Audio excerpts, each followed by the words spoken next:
जय हिंद। नमस्कार फ्रेंड्स, ज्योति क्लासेस में आप सभी का एक बार फिर से स्वागत है। हेलो दोस्तों, कैसे हैं आप सभी? आई होप आप सभी बहुत ही अच्छे होंगे, स्वस्थ होंगे, स्टडी अपनी कंटिन्यू कर रहे होंगे।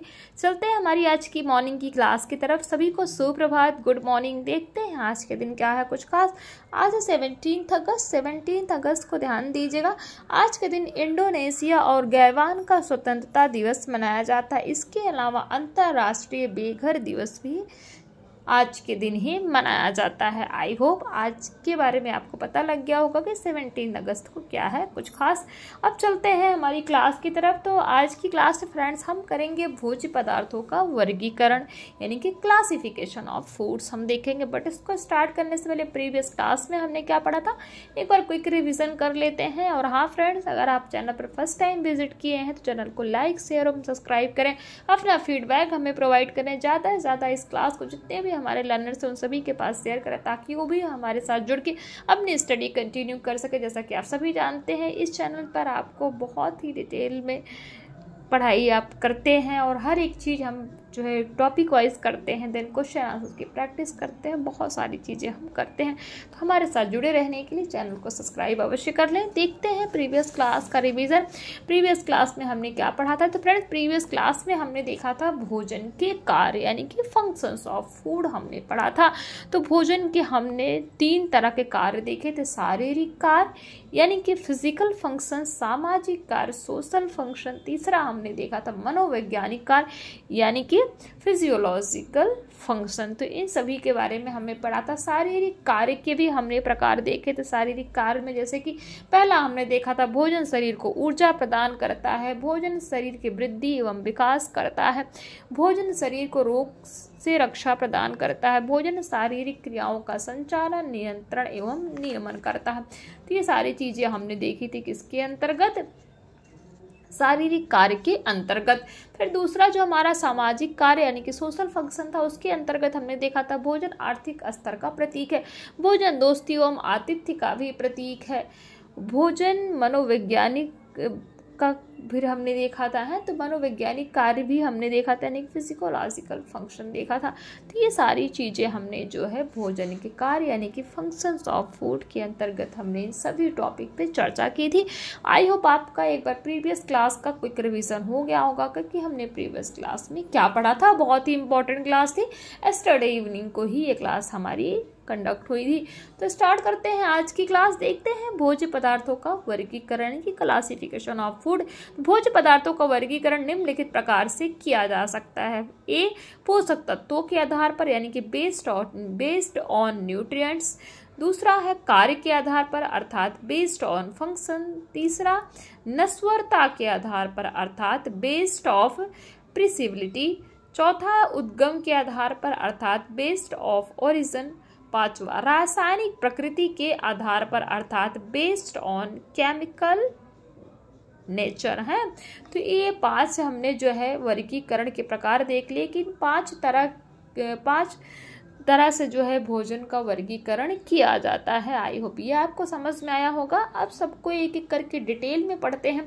पहला हमारा भोज्य तत्वों के आधार पर यानी बेस्ड ऑन न्यूट्रिएंट्स देखते हैं। तो भोज्य तत्वों के आधार पर पोषक तत्वों, ध्यान दीजिएगा, पोषक तत्वों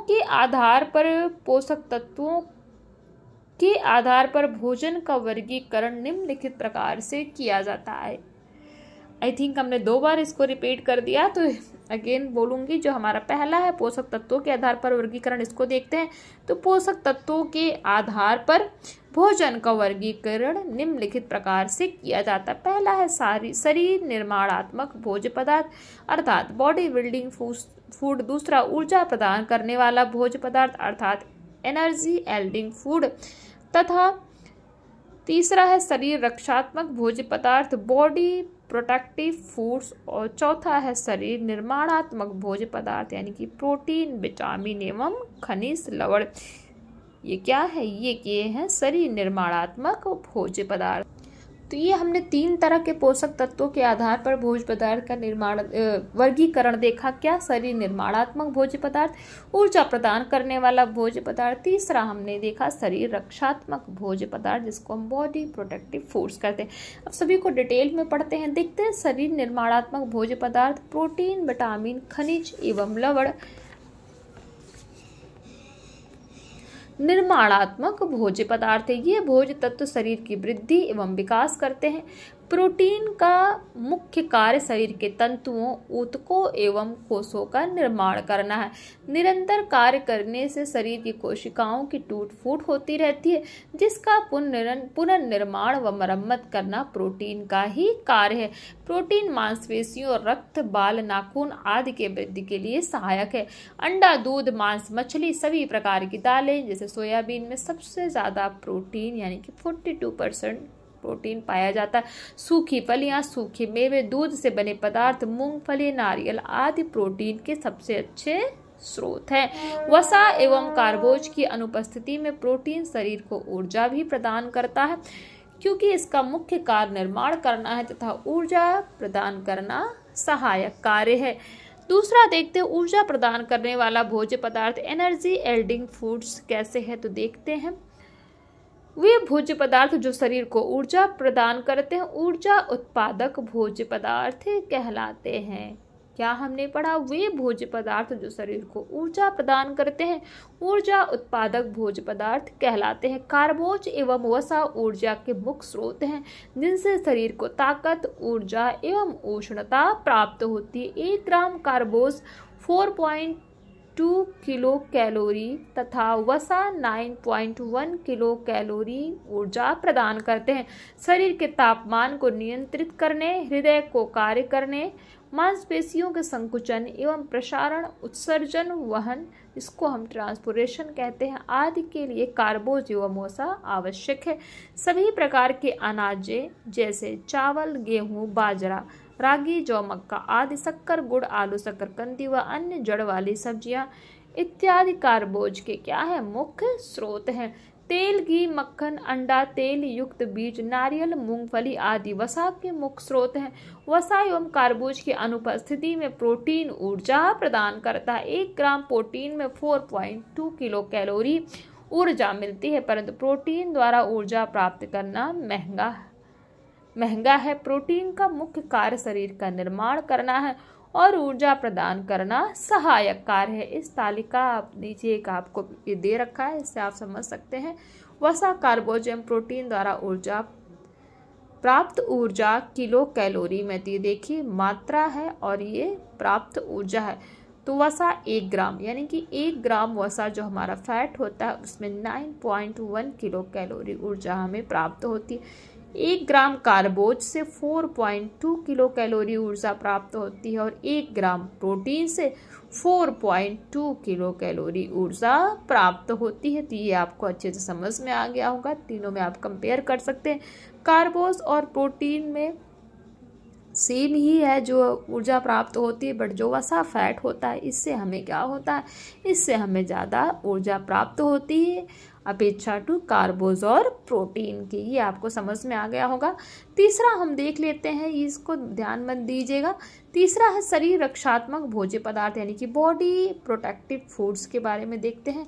तो ऐसे भोज्य पदार्थ जो शरीर की रोगों से रक्षा करते हैं। क्या? ऐसे भोज्य पदार्थ जो शरीर की रोगों से रक्षा करते हैं, विभिन्न शारीरिक क्रियाओं का संचालन, नियंत्रण एवं नियमन करते हैं। रक्षात्मक भोज्य पदार्थ यानी कि प्रोटेक्टिव फूड कहलाते हैं।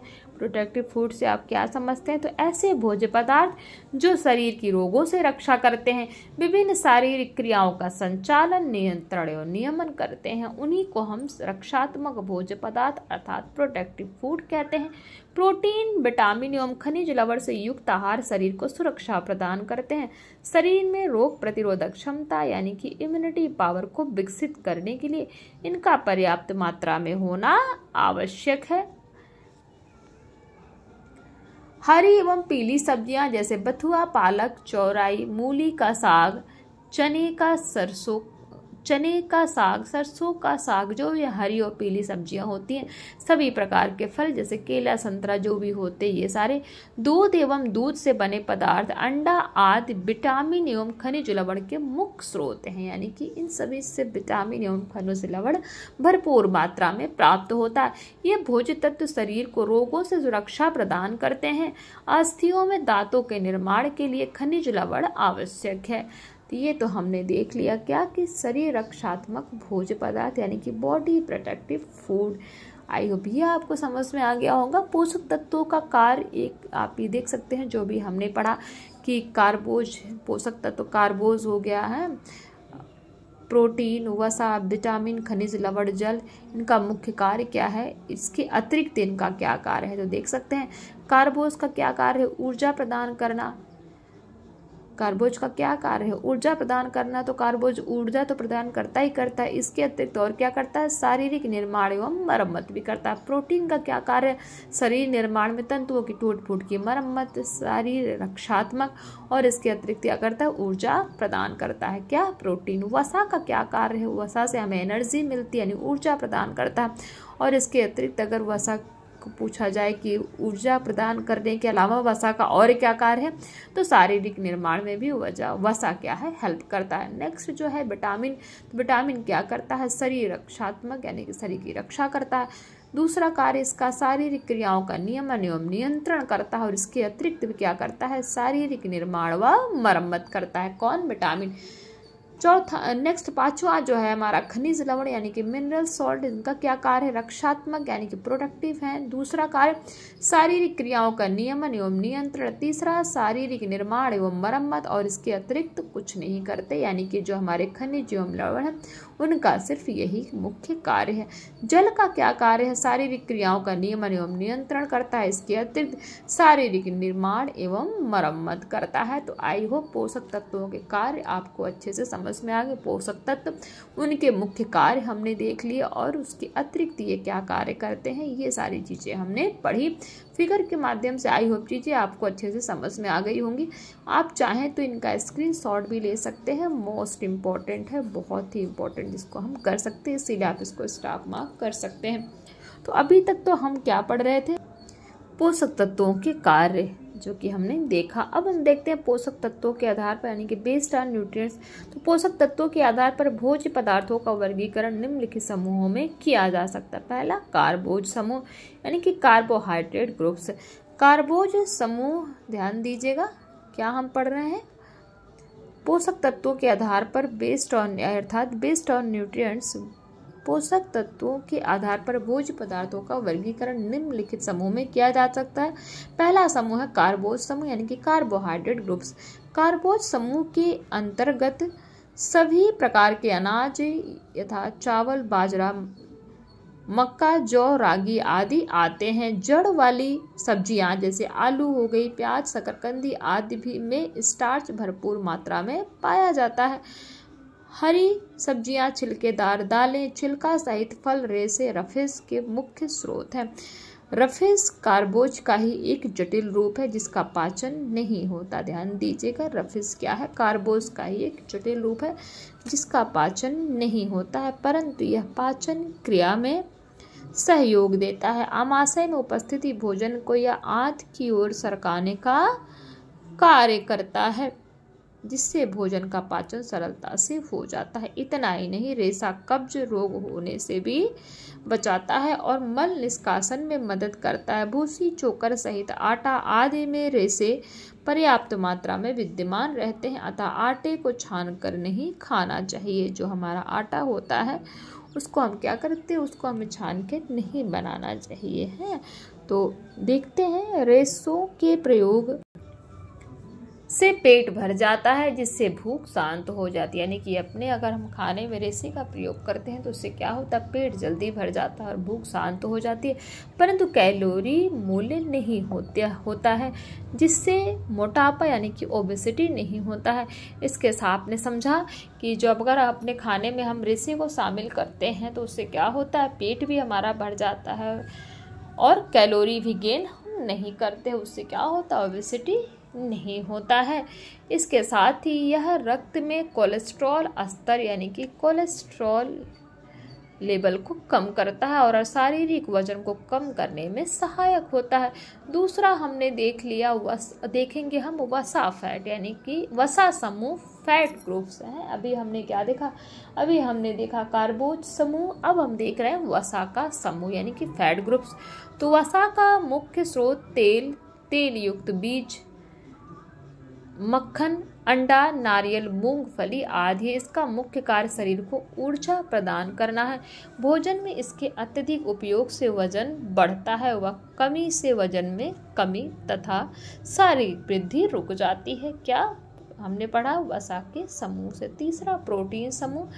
तो देखते हैं प्रोटीन ग्रुप्स। प्रोटीन एक कार्बनिक यौगिक है। क्या है, हमने पहले भी पढ़ा है, प्रोटीन एक कार्बनिक यौगिक है जो शरीर के शुष्क वजन का आधा भाग होता है। शरीर की वृद्धि एवं विकास, विभिन्न शारीरिक क्रियाकलापों पर नियंत्रण एवं नियमन, तंतुओं का पुनर्निर्माण आदि अनेकों प्रमुख कार्य प्रोटीन करते हैं। दूध एवं दूध से बने पदार्थ, अंडा, सभी प्रकार की दालें, चीज, मांस, मछली आदि इसके मुख्य स्रोत हैं। सोयाबीन में सबसे ज्यादा प्रोटीन 42 ग्राम, 100 का कितना 42 ग्राम पाया जाता है। जंतु स्रोत यानी कि जो जंतु से जो हमें प्रोटीन मिलता है, तो प्राप्त प्रोटीन यानी कि एनिमल प्रोटीन वानस्पतिक स्रोत से प्राप्त प्रोटीन से ज़्यादा श्रेष्ठ होता है। ध्यान दीजिएगा, जो एनिमल प्रोटीन होता है वो हमारा वनस्पति से जो हमें प्रोटीन मिलता है उससे ज़्यादा क्या होता है, श्रेष्ठ माना जाता है। प्रोटीन की कमी से मांसपेशियों का कमजोर होना, रोग प्रतिरोधक क्षमता का कम होना, दिमागी कमजोरी आदि रोग हो जाते हैं। तो ये हमने क्या देखा, प्रोटीन का समूह। चौथा हम देखते हैं विटामिन का समूह यानी कि विटामिन ग्रुप्स के बारे में। विटामिन सक्रिय कार्बनिक यौगिक है। विटामिन क्या होते हैं, सक्रिय कार्बनिक यौगिक होते हैं जिनकी शरीर में अल्प मात्रा में आवश्यकता होती है, परंतु शरीर की समस्या मुख्य क्रियाओं के संचालन, नियंत्रण एवं नियमन के लिए आवश्यक है। शरीर की सभी आंतरिक क्रियाएं जैसे श्वसन, प्रजनन, परिवहन आदि कार्यों, शरीर का भरण पोषण तथा वृद्धि के लिए आवश्यक है। सभी प्रकार के फल, हरी व पीली सब्जियां, संतरा, आम, आंवला, गाजर, दूध, अंडा, सेब, मछली, केला आदि विटामिन के क्या है, प्रमुख स्रोत है। तो यह तो हमने देखा विटामिन का समूह। पांचवा देखते हैं खनिज लवण का समूह यानी कि मिनरल सॉल्ट ग्रुप्स। शारीरिक वृद्धि निर्माण एवं मरम्मत, विभिन्न शारीरिक क्रियाओं का निर्माण एवं नियमन, रोगों से रक्षा, रोग प्रतिरोधक क्षमता को बढ़ाने आदि के लिए खनिज लवण की आवश्यकता होती है। शरीर के कुल वजन का 4% भाग खनिज लवणों का होता है। यानी कि जो हमारे शरीर का कुल वेट होता है, सपोज मान लो किसी का वजन 50 kg है, तो 50 kg का जो 4% होगा वो क्या होगा, हमारा खनिज लवण होगा। ये अकार्बनिक रासायनिक तत्व होते हैं। खनिज लवण की कमी से शरीर में कई प्रकार के रोग हो जाते हैं, जैसे रक्त अल्पता जिसको हम एनीमिया कहते हैं, अस्थि विकृत, अस्थि मृदुलता, घेंघा इसको हम ग्वाइटियर कहते हैं, रक्त का देर से थक्का बनना यानी कि लेट ब्लड क्लॉटिंग आदि, ये सारे किसकी कमी से होते हैं, खनिज लवण की कमी से हो जाते हैं। नेक्स्ट है हमारा जल यानी कि वाटर। मनुष्य भोजन के बगैर तो कई दिनों, सप्ताह तक जिंदा रह सकता है, परंतु जल के बिना जिंदा नहीं रह सकता। जल शारीरिक वजन का 66% भाग बनाता है। तंतुओं में जल की मात्रा 70 to 80%, अस्थियों में 20%, रक्त में 80 to 90% तथा मूत्र में 96 to 97% तक जल पाया जाता है। शरीर में होने वाली विभिन्न रासायनिक प्रक्रियाओं में जल एक घोलक यानी कि सॉल्वेंट के रूप में कार्य करता है। पानी के द्वारा विभिन्न प्रकार के पोषक तत्वों उसमें घुलकर कोशिकाओं तक पहुंचते हैं, जहां उनका शोषण एवं उपापचय होता है। भोजन की अंतर्ग्रहण, पाचन, अवशोषण एवं परिवहन के लिए जल की आवश्यकता होती है। शरीर के सभी निर्माणात्मक कार्यों के लिए जल सक्रिय योगदान देता है। प्रत्येक कोशिकाओं कि कोशिकारस यानी कि सेल सैप का निर्माण पानी से ही होता है। जल उत्सर्जन यानी कि एक्सक्रीशन में महत्वपूर्ण भूमिका निभाता है तथा शरीर के विभिन्न विकारों को मूत्र, पसीना आदि के रूप में बाहर निकालता रहता है तथा शरीर में विष यानी कि पॉइजन पैदा होने से बचाता है। अतः जल में कोई भी ऊर्जा मूल्य या अन्य पोषक तत्वों के नहीं होते हुए भी जल पोषक तत्व है। एक स्वस्थ व्यक्ति को दिन भर में 6 से 8 गिलास जल जरूर पीना चाहिए। देखते हैं नस्वर के आधार पर यानी कि बेस्ड ऑन वेरिएबिलिटी, तो भोज्य पदार्थों के नष्ट होने की क्षमता यानी कि नस्वरता के आधार पर निम्नलिखित प्रकार से वर्गीकृत किया गया है। अभी हम क्या देख रहे थे, भोज्य पदार्थों का वर्गीकरण देख रहे हैं ना। अभी हमने क्या, पोषक तत्वों के आधार पर हमने भोज्य पदार्थों का वर्गीकरण पढ़ा। अब हम देखते हैं नस्वरता के आधार पर यानी कि बेस्ड ऑन वेरिएबिलिटी जो है हम कवर करेंगे, ये पढ़ेंगे फ्रेंड्स हम नेक्स्ट क्लास में। आई होप आज की क्लास आपको समझ में आई हो, कॉन्सेप्ट्स आपका क्लियर हुआ हो। कहीं पर भी कोई डाउट रह जाता है किसी वर्ड में, किसी सेंटेंस में, तो आप बेझिझक पूछ सकते हैं। आपका हर एक क्यूरी आपकी सॉल्व की जाएगी। तो मिलते हैं हमारे नेक्स्ट क्लास में, तब तक के लिए जय हिंद, नमस्कार। हंसते रहिए, मुस्कुराते रहिए, एक दूसरे की हेल्प करते रहिए। धन्यवाद।